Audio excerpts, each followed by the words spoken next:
Cook with Komali show வந்து start ஆகி சக்ஸஸ்ஃபுல்லாக போயிட்டு இருக்க நேரத்தில் அந்த ஷோவுக்கு பயங்கர போட்டியா டாப்பு குக்கு டூப்பு குக்கு அப்படின்ற பேர்ல சன் டிவில ஒரு ஷோ ஒன்று லான்ச் பண்றாங்க. அண்ட் இந்த ஷோவோட முக்கியமான ஸ்பெஷாலிட்டியான விஷயம் என்ன அப்படின்னா, செஃப் வெங்கடேஷ் பட் அவர்கள் தான் இந்த ஷோவோட ஜட்ஜா வரப்போறாரு. கொஞ்ச நாளைக்கு முன்னாடி குக் வித் கோமாளியோட ஃபவுண்டரான மீடியா மெசேஜ் டீம் வந்துட்டு நாங்க குக் வித் கோமாளி ஷோ இனிமேட்டு ஹோஸ்ட் பண்ண போறது கிடையாது, நாங்க விஜய் டிவி விட்டு வெளியில போறோம் அப்படின்ற மாதிரியான ஒரு நியூஸ் வந்து போட்டிருந்தாங்க.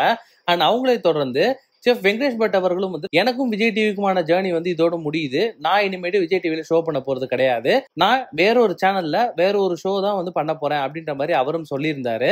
அண்ட் அவரை தொடர்ந்து செஃப் தாமு அவர்களும் வந்துட்டு நானும் செஃப் வெங்கடேஷ் பட்டும் ஒன்னா சேர்ந்து இன்னொரு ஷோல பார்ட்டிசிபேட் பண்ண போறோம், அண்ட் நாங்க 2 பேரும் குக் வித் கோமாளியில இனிமேட்டு இல்ல அப்படின்ற மாதிரி அவரும் சொல்லியிருந்தாரு. பட் செஃப் தாமு அவர்கள் வந்துட்டு இந்த வீடியோ போட்ட கொஞ்ச நேரத்திலேயே அந்த வீடியோவை டெலிட்டும் பண்ணிட்டாரு.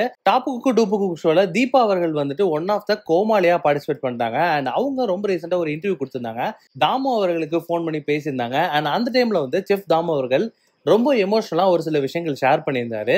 ஸோ அவர் என்ன சொல்லியிருந்தாரு அப்படின்னா, தீபா உனக்கு வாழ்த்துக்கள், நீ வந்து இந்த ஷோல பார்ட்டிசிபேட் பண்ணது எனக்கு ரொம்ப சந்தோஷம், உன்னோட கெரியர் அடுத்த லெவல் போறதுக்கு என்னோட வாழ்த்துக்கள் அப்படின்ற மாதிரி சொல்லியிருந்தாரு.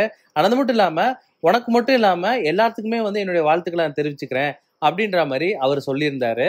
ஸோ இந்த ஒரு ஃபோன் கான்வர்சேஷன்ல உனக்கு மட்டும் இல்லாம உன் கூட இருக்க எல்லாருக்குமே அப்படின்னு அவர் சொன்னது வந்துட்டு மறைமுகமா செஃப் வெங்கடேஷ் பட் அவர்களையும் அவர் சொல்லியிருக்காரு. அண்ட் அவங்க 2 பேருக்குள்ள இருக்கக்கூடிய பாண்டிங் வந்து இன்னும் அப்படியே தான் இருக்கு. ஒரு சின்ன மனஸ்தாபம் மட்டும் தான் 2 பேருக்குள்ள.